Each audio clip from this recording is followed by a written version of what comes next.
Let me thank you all for coming. I'd like to introduce some people in the room before I get started. Most of you know Professor Auslander, who I work with on this project. Most of you know Professor Demel, who, thanks to his guidance with CITRIS, made energy one of the CITRIS's big things starting in 1999-2000. Was it that long ago that we wrote the proposal? Right, but it wasn't my doing, it was simply everybody else was doing it so well. It was an obvious thing to emphasize. Let's put it this way, you were the steward of that focus. I'd like to introduce my close colleague and now friend, Alex Farrell, from the Energy Resources Group. And then Alan Stansted from the Lawrence Berkeley Labs, who's also been working on this project with us. And I'll introduce Alan more as we go along. This first slide is the slide that students like Joel and Beth and Mike sitting here expected me to show, and Christine expected me to show and talk about, because in the last 3 years, we have been funded by the California Energy Commission to address that important project that Therese talked about last week. Just to recap that, as you know, in the months from about June through October, we have these really hot, sweltering air conditioning needs during the late afternoons.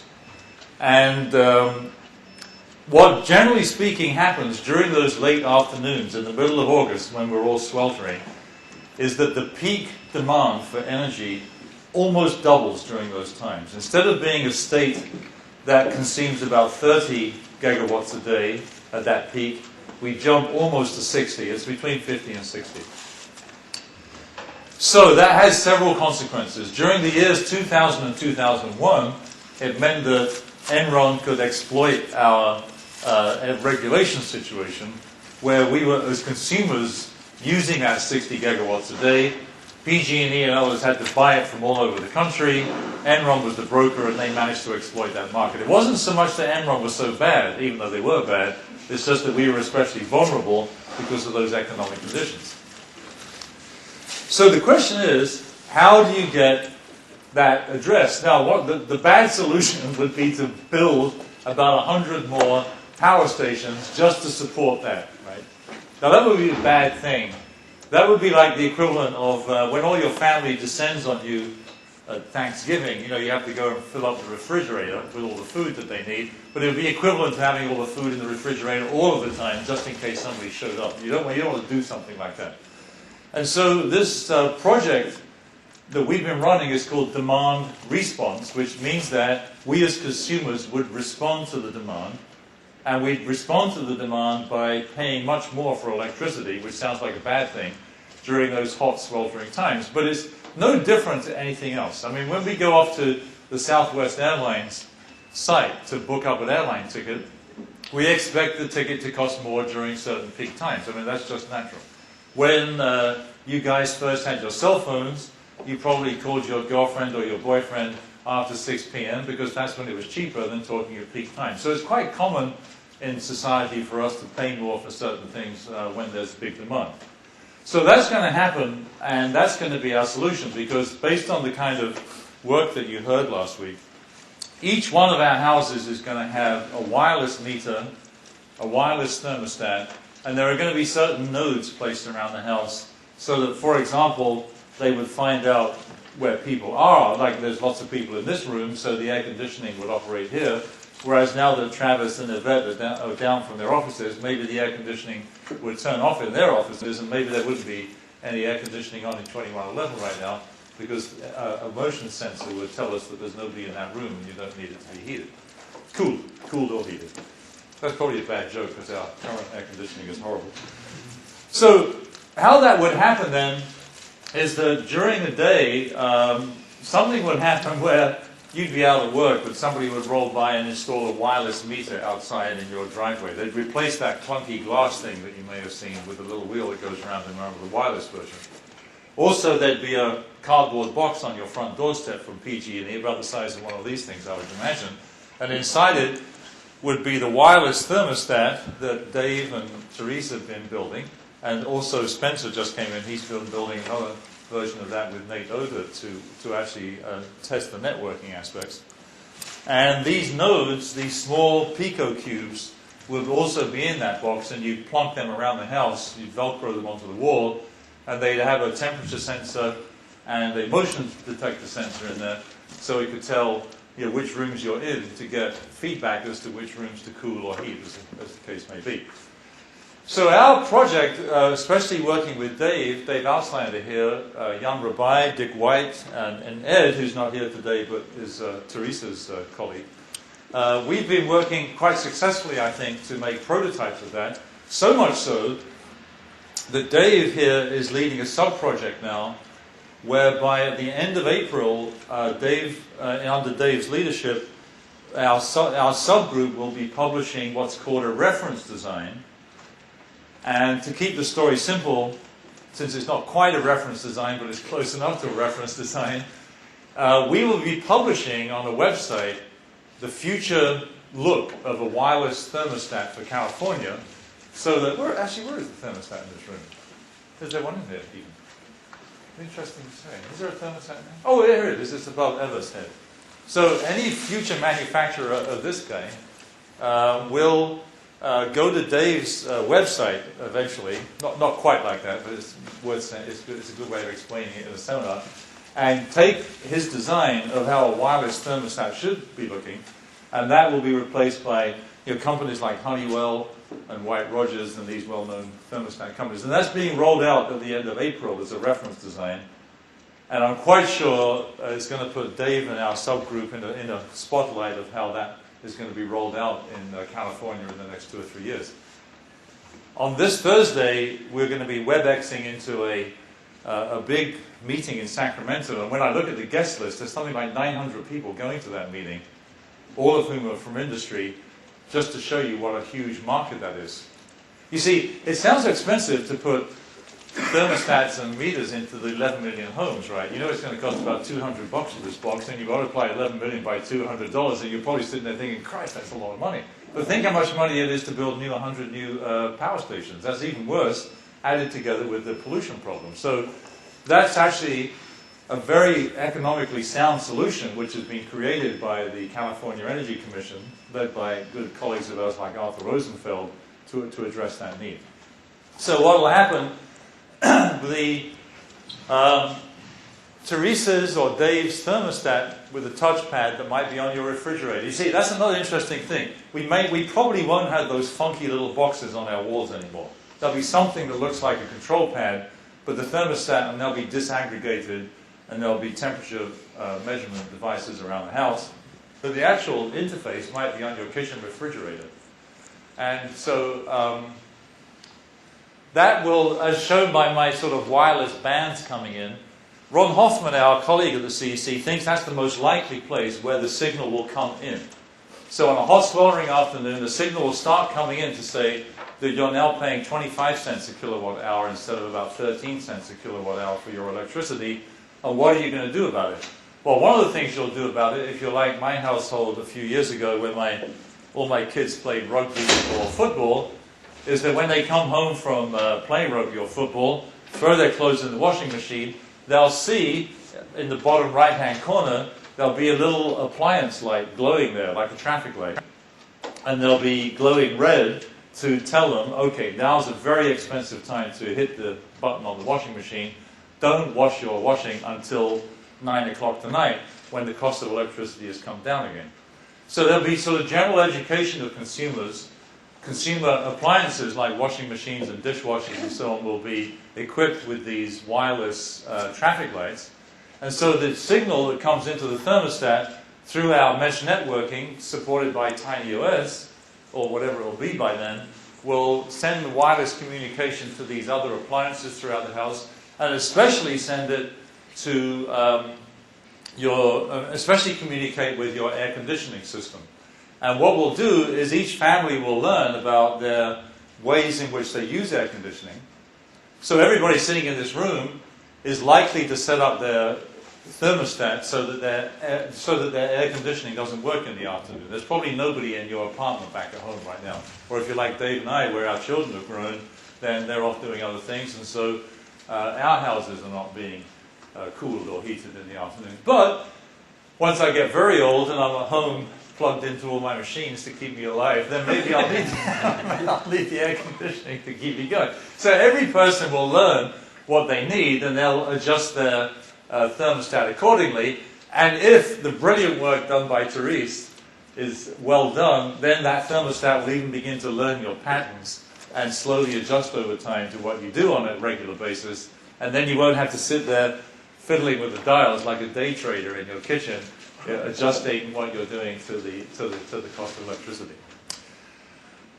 So, oh, and then finally, the meter that Dick White and his colleagues are building will convey that real-time usage back to the commission, PG&E, I should say. So that kind of is my serious side, my technical side. And now I want to switch gears. As I was fortunate enough that my wife bought me tickets to see John Cleese at Zellerbach 2 nights ago. You know who John Cleese is, right? Everybody knows John Cleese. And you know, one of the famous lines in Monty Python is now for something completely different, which is kind of what we're now going to get into. And that's where I wanted to reintroduce Alex and Alan, because a little group of us is trying to respond to a new initiative, which is, as they say, on the street, and it's kind of funded by PG&E, another initiative different to this one. Jim and I were trying to compare notes before the meeting, but as I understand it, about 5 or 6 years ago, PG&E was fined in some way for their part in the regulation. Alan, do you know this? I actually don't know why. It had to do, no, I don't know why they ended up paying. But they had to They got pay. screwed, right? You think it would You think it would be the other way around? You know what? They did get fined, though, right? And so a lot of money went into a sort of a PG&E public fund that has to be spent helping small businesses develop their business plans and then to fund them. And it's also $1 million is being put aside in this sort of subsidiary of PG&E called CalCEF, which stands for the California Center for Energy Efficiency. California Clean Energy Fund. Thank you. Sorry, I was completely off. The California Clean Energy Fund, CalCEF. And they invited proposals from leading universities, and we're pleased to say that we're on the short list for that. And next Tuesday... There only is a short list. There only is a short list. So, but anyway, next Tuesday, we have to go as a little subgroup and see if we can get $1 million for us all, right? So, actually, and when I thought about the fact that I was going to hijack my own talk and talk about this initiative on Tuesday amongst the students, I thought, well, that's not such a bad thing after all, especially undergraduates like Spence and Heather, and I think you're an undergraduate too. You guys are going to see how we try and get money for the university, right? So it's not such a bad thing. And as we go through what we're going to do is give you this little talk. Now, when we go down to PG&E/CalCEF for this meeting on Tuesday, I'm going to take the liberty to make corrections because this is real time. Because Paul's going to be in this meeting. There's a firewall between PG&E and CalCEF, and I recommend that you never put the two of them in the same sentence. okay. So when we go down to CalCEF. When we go down to CalCEF, when we go down to CalCEF, we're in a funny situation for people like Dave Auslander and Jim Demmel and myself. We're in a funny situation because we're not really going to be asked to be faculty members giving our 15-minute set of PowerPoint slides. We're going to be asked, with our feet against the fire, what's your kind of business model for this center that you're going to create? What's new about it? And why should we give you the $1 million and not Davis and not Stanford? That's the basic. I hope this is being recorded, isn't it? I think I have to be careful what I say. So that's okay. I don't care. In the end, you just have to. I think we're being broadcast today. We hope. Remote to Stanford. Which is part of CITRIS. Which is part of CITRIS, right? So we are in a difficult situation. We'll put a blanket on the camera so they can. But everybody is in a situation where they would like to be part of it. In fact, there's a possibility that they'll ask us to all work together. So there's several possibilities down the road. So the way in which we have been working together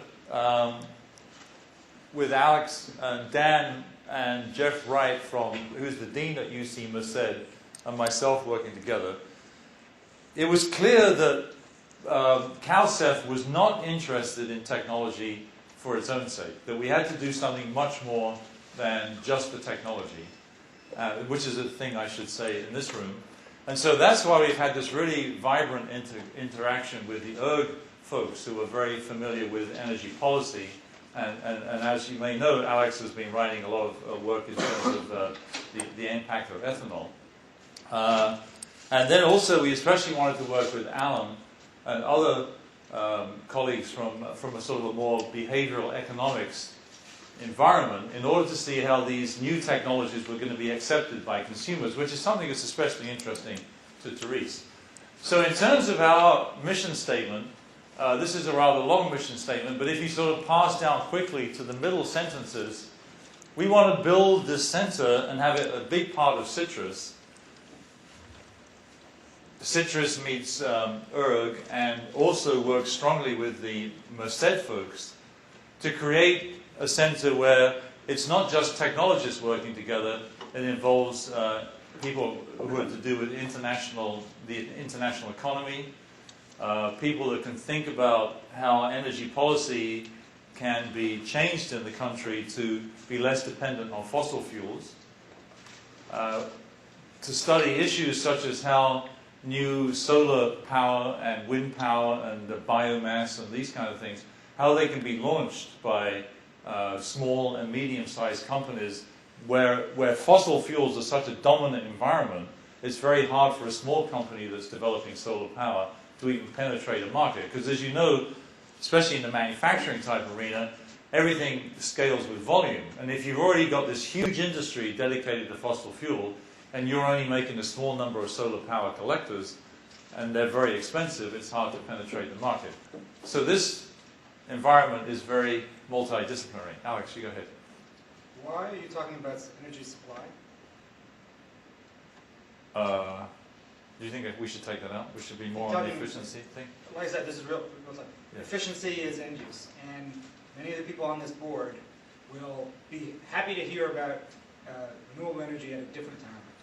Okay. We should focus on energy efficiency. And you're making notes, right? I am making Yes. Actually, I didn't tell everybody. Well, since we're doing this in real time, Alex is taking some notes, so we edit these slides afterwards. And please feel free after the talk to send me email over the weekend or anything you think I could change in this talk. I'd be very grateful. Actually, one other point on this slide.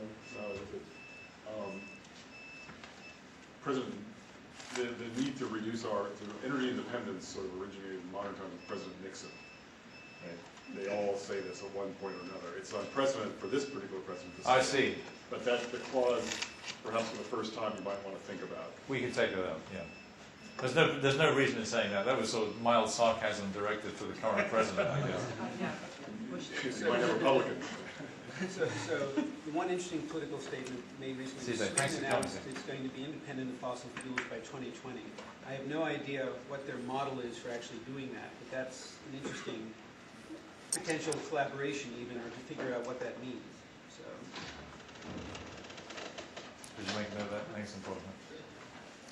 Now, the one important thing I think we want to get across when we meet the people from CalCEF is that one wonderful aspect about Berkeley research in the past, all over the campus, is that it's been the originator of much rollout to the California economy, and you guys would probably say Silicon Valley, but you know, all over the California economy, there are Berkeley projects that have gone out. I mean, it includes things like RAID and so on.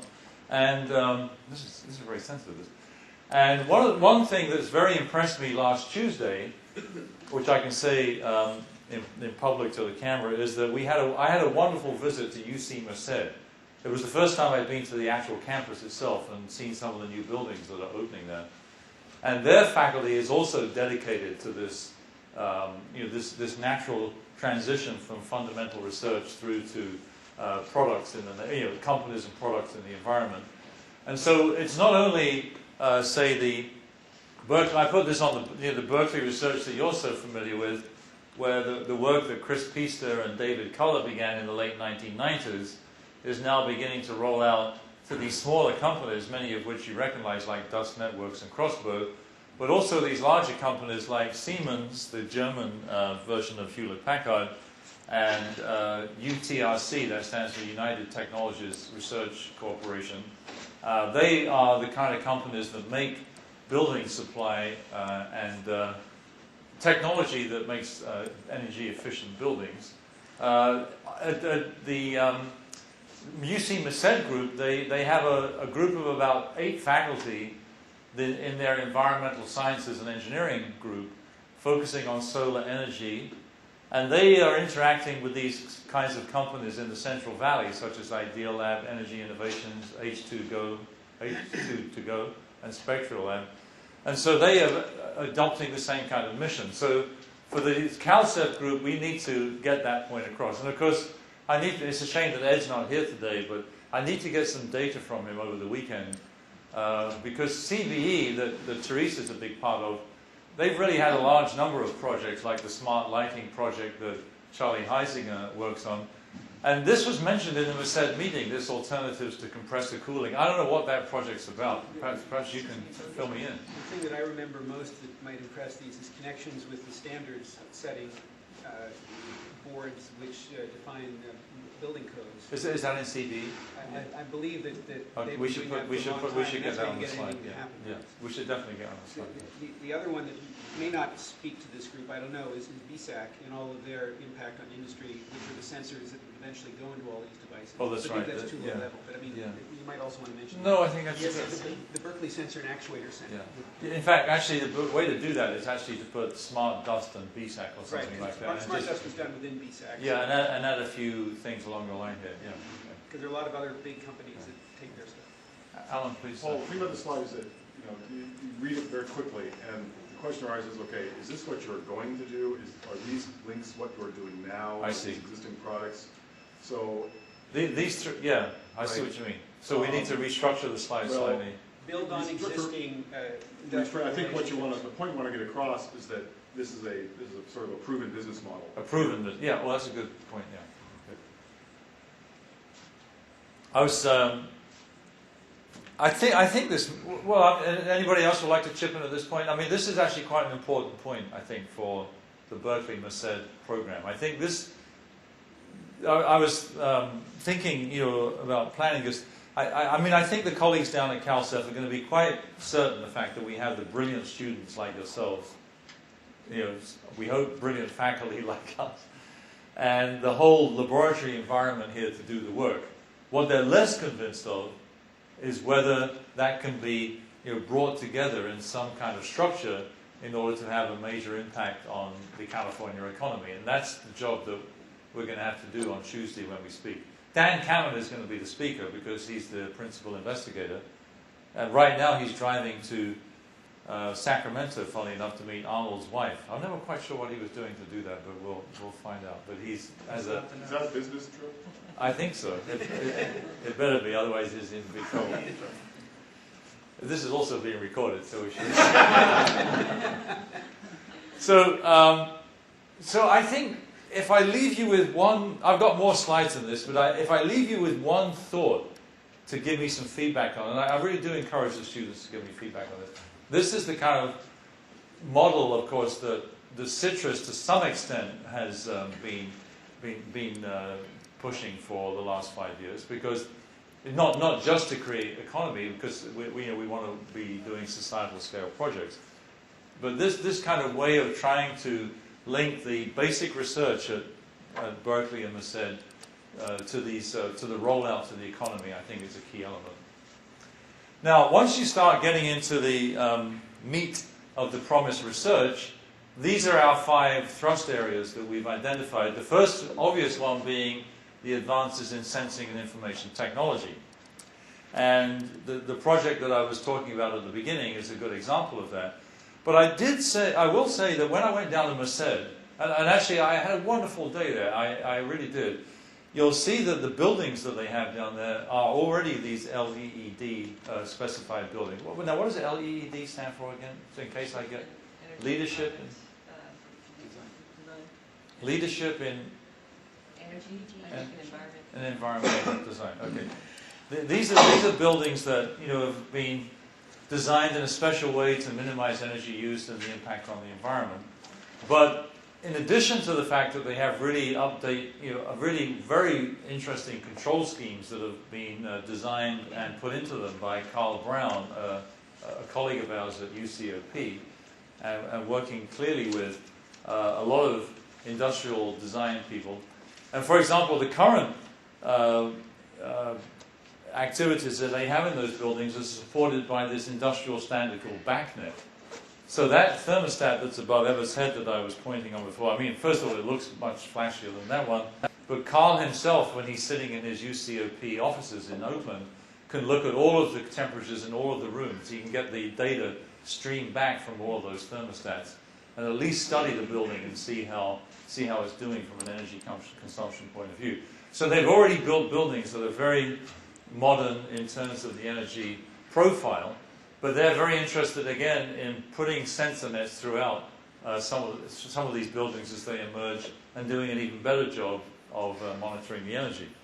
So the way Jeff, the dean there, describes this is that he wants to make his buildings there, in quotation marks, a living laboratory. So the building itself is kind of live with the instrumentation that goes through the building, and so that people can interact with the building in a really personal way. Typically, like, if I come in at the weekend to pick up Beth's PowerPoint slides that she's left me, and I walk into the Echeverry Hall, I mean, all of the lights come on, all of the heating goes on, and I'm just walking in there for 20 minutes to get something, and I make a huge impact on the energy usage in that building just by one person walking in there at the weekend. Shouldn't be like that. I should walk in, and if I'm just the only person in the building, you know, some kind of local energy should keep me comfortable, and then when I leave, the whole thing should switch off again based on motion sensors. I don't want to go off on a joke on motion sensors because we've been dealing with that, but you see the kind of thing that we're doing. And I think, actually, Jim, when we finally move into our wonderful building, we want to do the same thing. I mean, we're not going to have budget to make that hole in the ground out there as intelligent and as reactive as we like it to be. But by the time we do get to that point, I'd like the research work that goes on to be, in a way, you know, viscerally embedded into the building, so that, again, that story I told of walking in at the weekend, the building would adjust. And as I get more and more ancient in my career, I'm hoping that Beth's going to build me a wristwatch type thing with her MEMS devices where it's measuring my blood pressure and my insulin level, so that when I walk in the building again, it's going to make sure that I'm healthy and I can log on to the internet, look at my vital signs and start working quite happily. That would be a nice thing. I mean, we're talking about buildings that are reactive to people, and I think that would be a nice thing to be able to do. Understandably, another big part of our proposal, as you know, the new CITRIS building is going to have this fabulous new micro lab / nano lab in it for manufacturing. And up on the hill in Allen's general area, there's an $85 million new silicon foundry there for building these nano devices. And the proposal that Jim's skimming over has got a section written by Arun Majumdar and others and Ike Weber on those kind of nanotechnology materials. Behavioral economics is an area that I'm glad that Dan Cameron is speaking about rather than myself, because it's not an area that I'm familiar with. But suffice it to say, it relates a little bit to Therese's talk last week, which is how do people really respond to these new technologies in a house? How do you educate people, first of all, to use the new technology, and secondarily, when they go to buy new appliances or buy new vehicles, how do you educate them or make them think about choices which are responsive to energy efficiency, as opposed to just buying the cheapest one that they see when they walk in the door? But maybe you should say a couple of words about that. I know Dan will talk about it, but for the students, to tell them what behavioral economics is about. Sure. If you've ever taken an Econ 101 class, you know that near the beginning of the class, the professor says, we're going to assume, and then follows a whole bunch of statements about what they assume. Rational behavior, information, and all these things. And for a long time, economics has proceeded based on those assumptions. And there have been a few mavericks. In fact, the guy who won the Nobel Prize, was it last year or the previous? Previous year. Previous year. His name is escaping me just Dan Kahneman. No, not Kahneman. McFadden? No, not McFadden. The guy from the guy with the bubble top. Anyway, the guy who won the Nobel Prize, whose name I can't remember, in economics last year, won it for experimental economics. And this is, instead of assuming all these things, let's actually create experiments. Normally these are done in laboratories that consist of sets of computer terminals, but there's other ways to do it as well. And give people various arrangements of information and incentives to see how they really behave and see how good or bad these assumptions happen to be. And this is turning out to be a rather powerful tool. And so one example is that the pension and benefits business is now realizing that the way they describe the way companies describe to their employees and make available options actually does not give them though it might work in a rational world, it doesn't work in the real world. To actually get the outcomes you want, people investing in their own retirements, you have to do something completely different. And so this is the sort of thing, and Alan actually has written what I think is the state-of-the-art research paper on the future of this. This thrust will help us understand how it is that people make trade-offs in what situations related to various energy consumption activities. And do you play up the collaboration with the X-Lab? Bob Bardee is on the proposal, and the X-Lab is in there. And that's, Yeah, mention the X-Lab. Okay. mention the X-Lab. Okay. Alan, do you want to say a couple of words? I should have asked you to speak. I'm sorry. Well, I think it's more important for Alex to, because I'm not going to be at the meeting. I won't either. Ah, you're going to be. Yeah, with Jeff and Ben, yeah. Since the 1970s, the sort of what you want to call it, the policy and technical paradigm of end-use energy efficiency originated, for the most part, in Berkeley in the early and mid-1970s. Art Rosenfeld, who's the energy commissioner, who was also on this the board, is sort of one of the godfathers of this. And the program I worked with up at LBL was started back then to pursue this. And so policy to promote end-use energy efficiency has been originated in California and spread to the national level over the last couple decades and has been quite successful. However, it began to be realized in the 1970s that people often did not invest in energy-efficient technologies that seemed to be in their interest. Okay? I mean, you invest a little now, you gain a big return, and why don't you do it? And the answer to that question has been, it's still a quandary. And one of the reasons it's a quandary is because economics has not provided the right sort of tools to deal with it. The other part is that engineering cannot deal with that kind of question. So we're sort of in an exciting time where there's these new techniques and ways of thinking about behavior from these new developments of economics that we can bring to bear on these technology adoption questions. Good. And then finally is the distributed energy innovation thing, which I touched on before, I guess. Mentioning education, we'd like to start a certificate program modeled on the management of technology program, where students also would get an additional certificate on top of their basic master's or PhD degree by taking a group of courses in ERG, engineering, and in economics. I mean, I think that's a simple way of describing that. Can I mention one of them? Yeah, please do. For those of you who are interested, I'm on a committee to develop a designated emphasis in energy science and technology. Designated emphasis is something that can be added to a PhD degree. How the certificate and the DE interact, we have no idea. We're sort of just starting on both.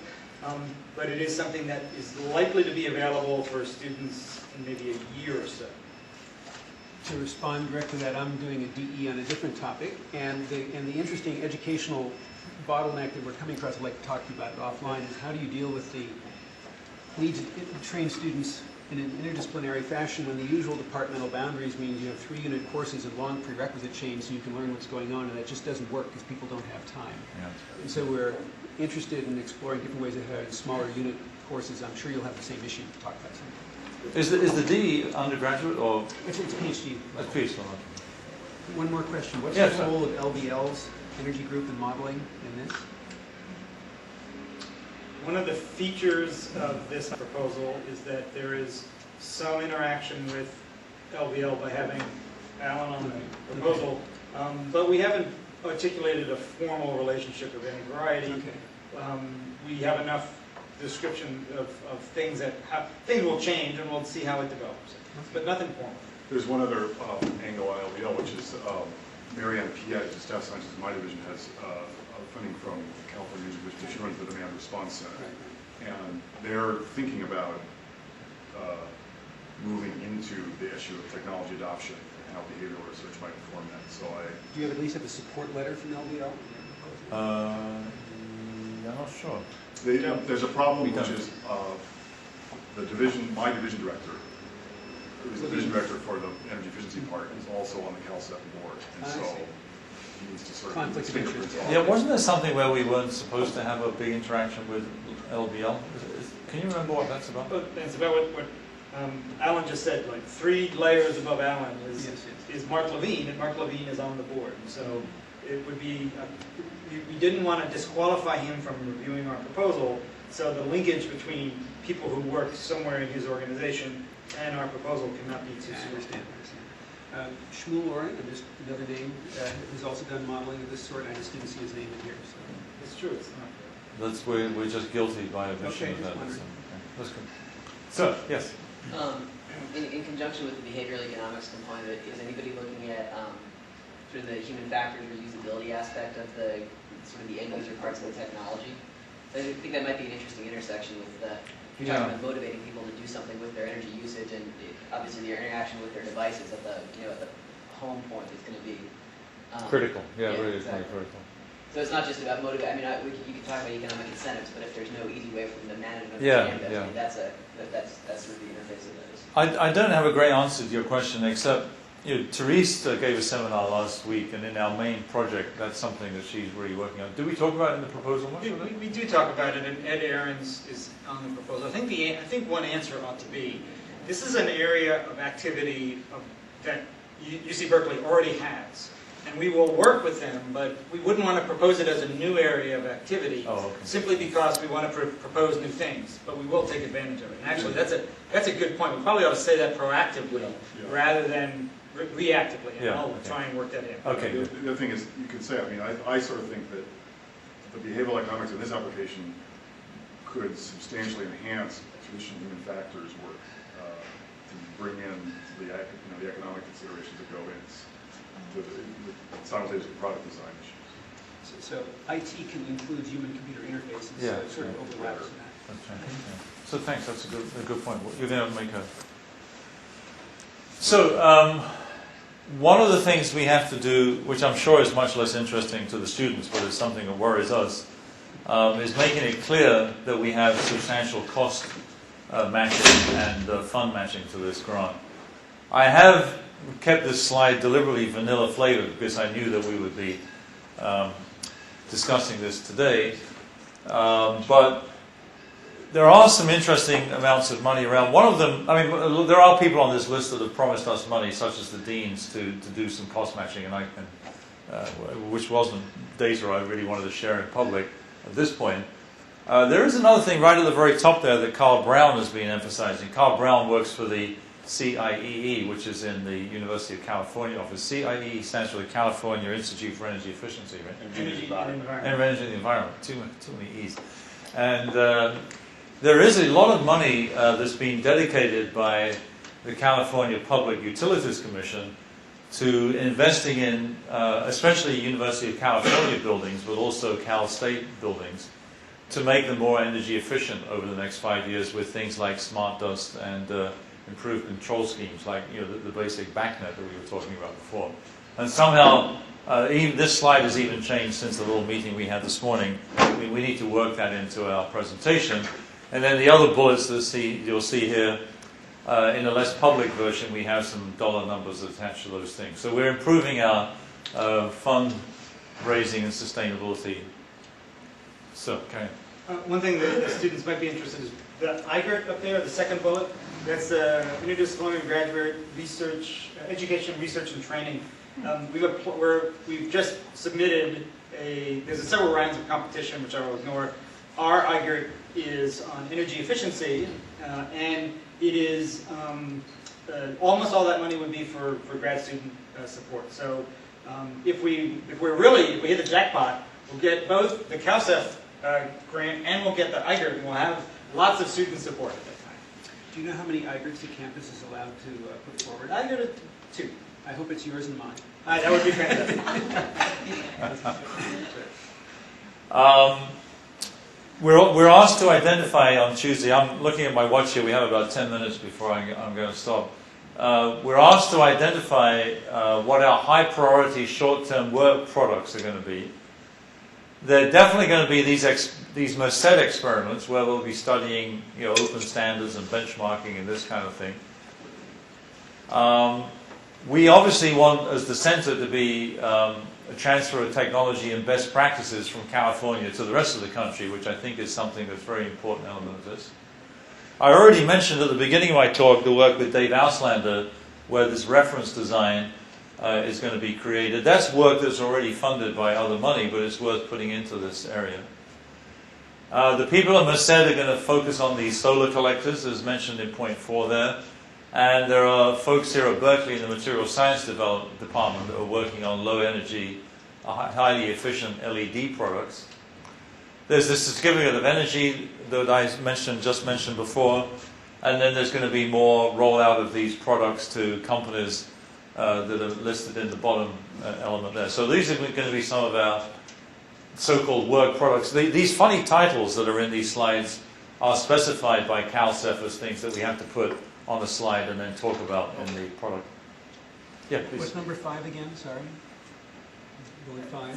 That's Ike Weber's work here in material science, where these new LEDs that somehow focus the beam and have a more... Yeah, Karen. Well, there's also folks at Merced who work on this, and the idea is to have more efficient means of taking the concentrated light that LEDs produce to produce area lighting. Because at the moment, area lighting is very difficult to achieve with LEDs. More efficient lighting. Great. Maybe I'll change. Maybe we'll get the word holographic out of there. I think. Paul, what is short term? I'm not sure it says, does it? It doesn't say, but I would. Well, so what's our answer? When will these things happen? 1 year? 2 years. These are 1 to 2 year activities. We should definitely have something like initial experiments in the X lab or something. Okay. Oh, that's a good point. Definitely. So this Thanks. proposal's a 2-year proposal, but you said 5 years. Yeah, it has to, they're going to give money for 2 years, and then it has to be self-supporting pretty soon after that, and be a 5-year product. We have an advisory committee which is being formed all the time, and Marianne Piet is willing to be on it, and Ron Hoffman, our colleague, is willing to be on it. Both UTRC and Siemens are being a part of that, and we have some other people from ERG that were being identified yesterday and today. Sorry, another thing in the previous slide. Developing countries. So Europe is ahead in some of these technologies, and so there's also the thought of importing best practices from That's a good point. Actually, I like that idea. And there's also the fact that some countries like Sweden, we talked about, has announced they're going to make fossil fuel unnecessary for themselves in an amazingly short period of time. And so what is it that they're going to do? So just sort of international relations, and we have some existing ones through TechUs in particular. Yeah, that's good.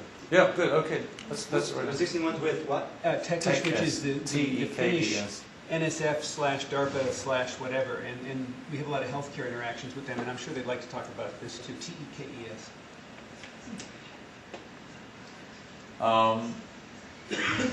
This is probably my last slide. The other and final thing that they really want to know is how are we going to stop the sort of a business as usual kind of activity, because both Berkeley and Merced, as new as Merced is, they already have existing programs going forward. So the CalCEF colleagues will want to know how their $1 million or whatever will be spent differently to others. I think we've made this point that is really key, I think, involving folks like Alan and bringing ERG closer to engineering. This will be a group, a CITRIS group that will be very different to anything we've had before, by forcing these interactions, say, between the user side of things, the various experimental economics that Alex and Alan talked about, and that in itself has brought, well, frankly, actually writing this proposal and getting to know Alex and Alan and Dan Cameron better, I can already see it's really vitalizing some good interactions on campus. You might actually explicitly put that ERG and College of Engineering getting together. Yeah, CITRIS COE. Because a couple of people on panel will understand what that means. Yeah, that's true. Yeah, it's a bit vanilla the way I've written it up there so far. The second element, and maybe we could even put this as the first bullet actually, I mean the ability to begin to equip these buildings, we've put in the budget $200,000 to do the sort of smart dust installation in a Merced building and to study the outcome of that. And the results from that would be extremely valuable, and I don't think we hadn't been planning to do that until this interaction. This interaction between Merced and Berkeley will be a big part of that next work going forward. We haven't yet probably even exploited the Nanoscale Engineering Center, or LBL, or the CITRIS either. That's another big thing that this center would focus. This valley of death economics, I think Alan can speak to better than I can, but it is this general idea of how do you get these new alternative energies. But now I'm back to alternative energy, right? So, Well, we'll have to work on some scripts. what I would put there was these,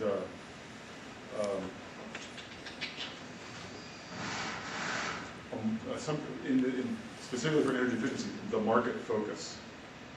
Okay? Market, do you want to say market transformation? No, Okay. don't say that. Okay. That's jargon. Yeah, But it's an the, inside I don't know why these terms you are know, loaded. the focus on the commercial, not just research, or not just policy research, but the creation and commercialization of energy technology I see. is something that's new. So, I think that's really the end of my formal seminar. You can see, just from my body language and a lot of my facial expressions, this is definitely a work in progress. I didn't stand up here today with everything nailed down by any means, and I knew that I was going to be stuttering in places and inviting more questions, which I'm going to do now. Jim. So I know Ed Ahrens has had interactions with the part of the federal government that runs all their buildings and has installed Oh, that's right. information collection web pages in all sorts of federal buildings, and somehow that's got to be a resource you want to use, right? Could you send me an email on that? Therese, do you mind if we give you that job, Therese, to send us information on that? Sure. If you send it to me, you're gonna email me what you got from that. I have it on stick. Oh. So the other person whose name comes to mind here is, the School of Public Policy, right? Because they have all, Oh, Michael Hanneman, for example. well, or the fact that Robert Wright just joined the faculty. Somehow he seems like he ought to be a player. Does everybody know who Robert Wright is? Clinton's economics. Yeah, I just... So I should say there is a person at policy school, Margaret Taylor, who works on innovation policy. This is actually an interesting issue. It's not clear how much to talk about policy, even though it's important for the reason that I think you might have mentioned, which is most consumers, and Paul's mentioned, most consumers aren't really that interested in efficiency. They're interested in other stuff. And so efficiency has this property where individual consumers make lots of decisions. They're not very interested in the efficiency properties of that. Socially, the implications are very large of the efficiency properties of their decisions. And again, this is sort of an issue. I think we need to put that in there, but not make a big deal. Any other thoughts, questions? Questions by all means, or suggestions? Suggestions would be better. Paul, Yes. is it not important at all to mention these sort of environmental effects of this? I mean, go more globally, like it's not just about oil, but it's about the Kyoto Protocol and CO2 emissions and stuff like that. Are you looking at it from, in terms of the end result, ultimately, of what you hope to be, to get out of this? A more energy efficient state. That's sort of I think implicit, isn't it? yeah, that's going to be a Okay, given for that's this the point group. that you're making. Yeah, this group, that's a given. That's why they have this the reason they have this focus is that they feel that the university center with the capital C would provide a sort of catalytic effect, and it has in other industries and for other issues, that hasn't happened for efficiency, because they're already motivated by the issues you just mentioned.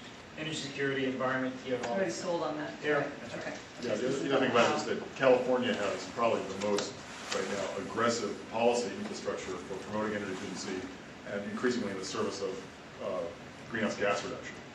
So that's not what they're looking for. They're looking for something to complement that. Right. What about all of the censoring of highways in order to do traffic control, which also has a lot to do with how much energy gets Yeah. used?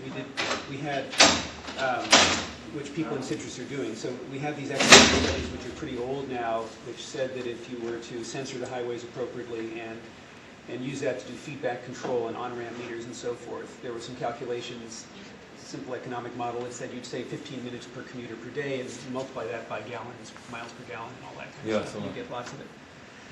And so there's a whole piece of CITRIS that does that. I think that's a great theme. We just didn't choose the transportation one as a big one in the proposal. We agonized over that for a long time. But I think the bigger point is we do have some transportation-related elements in the proposal. There's none of it in here, and having it be absent in the presentation is a problem. So we will introduce what we've got in there, Okay. and include that in some of the things. It was around the behavioral economic stuff, what we have in there already. It's about, what makes people choose the cars they buy, and how do they bring energy. Should your last slide say potential payoffs, potential that's that a good could come idea. out of this? Like if everything works We don't as have that at well all, as we do we? wanted, then this is What what are would the- happen. Yeah, which is kind of like measures of success Yeah, kind of yeah, thing. right. These would be the silver bullets. It's the Moonshots, silver, all those the kind of things. moonshot, or the darker words, right? Yes, right. But if it all went well, what could you Yeah. hope to have see? And would the results be focused on California, or would it be just global? I think California to begin with. And in fact, the way to pitch that point, which is a nice one, is that there would be big successes in California, and they would be so big that other states and other countries would follow. Modulo what Jim said about the fact that countries like Sweden and others still seem to be leading us. So, but thanks so much for coming, Jim. And of course, thank you everybody else for coming. I know this was not quite maybe it wasn't the seminar you expected, but I really enjoyed putting it out there and getting some good feedback from you. Thank you. Thank you. More lunch there, still, if you want to grab. Thank you.